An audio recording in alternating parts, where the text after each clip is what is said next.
Hi, I'm Chris. After suffering from ME/CFS for 6 years, I fully recovered. I created this healing program to guide and support you on your healing journey from ME/CFS, fibromyalgia, long COVID, and related post-viral fatigue syndromes. If you haven't watched the previous videos in this series, I recommend starting from the beginning, as each video builds on the last. You can find them for free on my website at healing-space.online. In the previous video, we explored the 8 harmful automatic reactions to stressors that are particularly common and pronounced in people with chronic fatigue syndrome, fibromyalgia, and post-COVID syndrome. We learned how these habitual, unconscious reactions significantly contribute to stress overload, draining our energy, dysregulating our autonomic nervous system, and keeping us stuck in illness. In this video, we will discuss the common triggers and how they can tip our system into conditions like ME/CFS, fibromyalgia, and long-haul COVID. It's important to understand that it's not just a trigger that causes illness, but the accumulated stress load that quietly builds up over time. Every time we react to a stressor in automatic but unhelpful ways, it triggers our stress reaction. And when this happens repeatedly, it keeps us in a constant state of heightened stress and arousal. This drains energy, increases emotional and physical strain, and gradually pushes our stress load beyond what our body can manage. At some point, a final stressful event acts as the trigger that pushes our stress load beyond what our system can manage and marks the onset of our illness. Our autonomic nervous system becomes dysregulated, resulting in the many real symptoms we experience. This final trigger will arise from person to person and can take many forms. For some, it might be a viral infection such as Epstein-Barr, COVID-19, or another virus. In others, it could be a bacterial infection like Lyme disease. Physical trauma, such as an accident, surgery, or a significant injury, can also serve as this tipping point. Emotional or psychological stressors, such as the loss of a loved one, a divorce, marriage, relocation, a trauma, intense depression, or burnout, can equally be the trigger that overwhelms the system. Additionally, environmental factors like exposure to toxins or chemicals, autoimmune disorders such as arthritis or lupus, or even pre-existing conditions may serve as the event that pushes our system into dysregulation.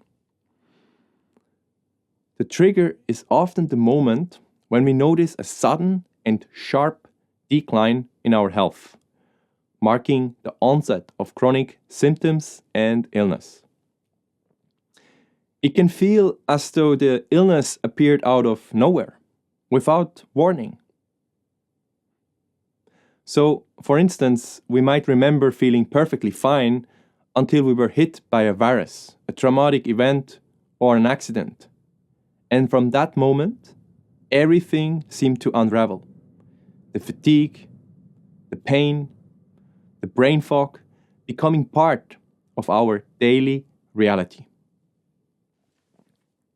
But while it feels like that a single event caused our illness, the truth is that the trigger was just the final straw.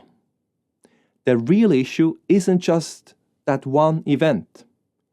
It is the accumulation of stress over months or even years, silently building up and putting a strain on our system long before the final trigger tipped us into illness. At the same time, it's important to recognize that not everyone experiences a sudden sharp trigger.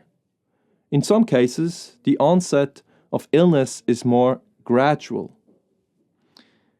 There isn't one specific event that stands out, but rather a slow build-up of symptoms that appear over time. In these cases, the stress load has been steadily accumulating beneath the surface. Small subconscious stressors, everyday challenges, and unresolved emotional or physical burdens have slowly been weighing down the system. Eventually, the stress load exceeds the body's ability to cope, leading to a gradual decline into chronic illness. While this kind of onset may not have a clear trigger event, the mechanism is the same. The cumulative burden of stress gradually overwhelms the system. Now, let's examine this process through the lens of our framework. Research suggests that people with conditions like chronic fatigue syndrome, fibromyalgia, and post-COVID syndrome have been exposed to substantial stressors long before the illness manifests. Essentially, our stress reaction has been triggered repeatedly, leading to a high stress load over time. So what's crucial to understand is that even before the onset of illness, many of us had already accumulated a significant stress load, often subconsciously. Each of us has a certain capacity for stress, known as our stress threshold. This threshold varies from person to person based on genetics and other factors. It's not fixed. It can rise or fall depending on how much stress we're carrying. If our total stress load stays below our threshold, we manage to function relatively well. But when that load exceeds our threshold, negative health effects emerge. For us, this is the point where conditions like ME/CFS, fibromyalgia, or long COVID take hold. As you can hopefully see, the real issue isn't just the final trigger. It's the accumulated stress load that builds up over time, weakening our system and pushing us past our limit. This is why focusing only on the trigger event often doesn't lead to recovery. It's natural to think, if I could just deal with this virus, or if I could heal from this surgery or trauma, then I would get better. But what we often don't realize is that the trigger itself is just the final part of a much larger picture. It's not just about one virus, one infection, or one traumatic event. It's about the cumulative stress load that has been weighing on our system for so long, leaving us vulnerable and ultimately unable to recover once that final trigger occurs, whether it happened suddenly or gradually. This framework also helps explain why different people can experience various triggers yet develop the same illness. In case of ME/CFS, one person might have a viral infection like Epstein-Barr, while another could experience a major life stressor like a divorce or severe burnout. It's not the specific trigger that matters most, but rather the fact that their stress load had been building up over time. The final trigger, whether it's a virus, physical trauma, or emotional stress, simply pushes the system over the edge. It's the accumulated stress that has been laying the groundwork for this dysregulation. Fibromyalgia follows a similar path. People may have different triggers. One might endure an injury or surgery, while others face chronic emotional stress from a difficult relationship or work pressure. Yet both develop fibromyalgia. The key factor here, again, isn't the nature of the trigger itself, but how much stress has built up over time. Once the accumulated stress surpasses the body's threshold, fibromyalgia sets in, with the final trigger serving as the tipping point. Although post-COVID syndrome specifically requires a COVID-19 infection as the trigger, the overall pattern is remarkably similar to chronic fatigue syndrome and fibromyalgia. The infection itself is necessary for the condition to develop, but many people with long-haul COVID had a high stress load and underlying vulnerabilities long before the virus. Like with ME/CFS and fibromyalgia, it's the combination of a weakened system, built-up stress, and the final trigger. In this case, the coronavirus, that pushes the body into dysregulation. So while the COVID-19 infection is essential, it's the accumulated stress and how we handle it that plays a critical role in the severity and persistence of post-COVID syndrome. In this sense, long COVID shares the same pattern of stress buildup leading to illness, even though the initial trigger must be a COVID-19 infection. You might be wondering, why doesn't everyone who experiences prolonged excessive stress develop CFS, fibromyalgia, or long COVID?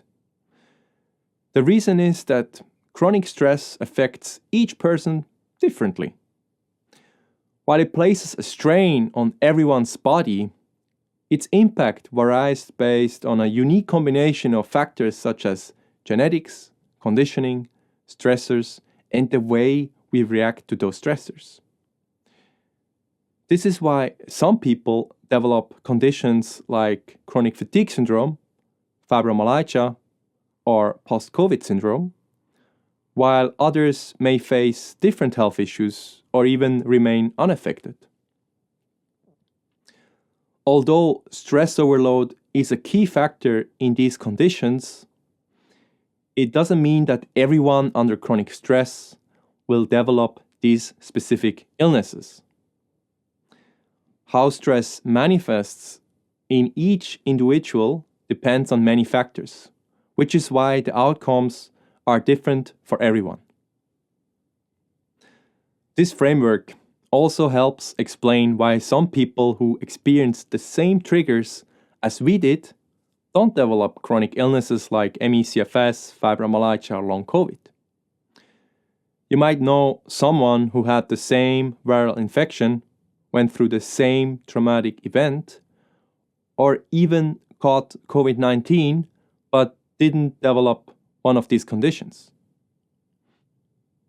In fact, it's estimated that about 44% of the global population has been infected with the coronavirus. Yet most people did not develop long COVID. Similarly, many people have had infections like the Epstein-Barr virus, the herpes virus, or Lyme disease, but didn't develop chronic fatigue syndrome. Others have undergone surgeries, experienced accidents, or faced emotional trauma without developing fibromyalgia. So why did we develop these illnesses when others did not? This can often be explained by the fact that their overall stress load might have been lower. Because they had less accumulated stress leading up to the trigger, their system had more capacity to cope with the final event, allowing them to recover without being overwhelmed. Additionally, because of their conditioning, these people tend to react to stressors in healthier, more adaptive ways. these healthier responses can protect them from reaching that tipping point, even when they face significant triggers like a virus or emotional trauma. Their ability to manage and recover from stress helps keep their system in balance, preventing the cascade of chronic illness from setting in. In other words, even though these events were likely stressful for them as well, their overall stress load remained below their threshold. This is largely due to two key factors. First, their baseline level of stress was probably much lower, which allowed them to absorb and manage a significant stressor more effectively. Second, they tend to respond to stressors in healthier, more adaptive ways than we do. It's important to remember that our tendency to react in less helpful ways is not our fault. It's shaped by our past experiences and the conditioning we've undergone throughout life. In the case of long-haul COVID, some with a lower stress load or more resilient stress response may still recover more easily, avoiding the persistent symptoms that others might experience. Similarly, with CFS or fibromyalgia, those who didn't develop the illness likely had a system that could better handle the stress of their triggers without tipping into chronic illness.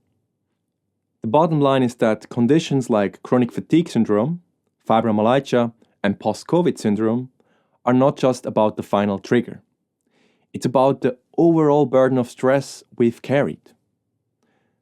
Whether the illness comes on suddenly or gradually, healing starts by recognizing this accumulated stress and working to reduce it.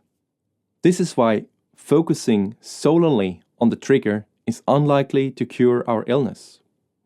Whether it's a virus, infection, trauma, anxiety, accident, surgery, mold, toxin, or chemical, addressing just that one factor usually won't resolve the issue. Instead, we need to focus on addressing the deeper layers of stress that have been weighing down the system long before the final event occurred. And that's exactly what this healing program is here to help you do. By gradually reducing your overall stress load, you'll begin to create the space your body needs to heal. In the next video, we'll dive into how a stress overload disrupts the balance of our autonomic nervous system, leading to the wide range of symptoms we experience. If you'd like to continue, you can watch the complete introductory video series for free on my website at healing-space.online. This video series is designed to support you in healing from chronic fatigue syndrome, fibromyalgia, long COVID, and related post-viral fatigue syndromes. If you found this video helpful, please like, share, and follow. Thank you, and see you in the next video.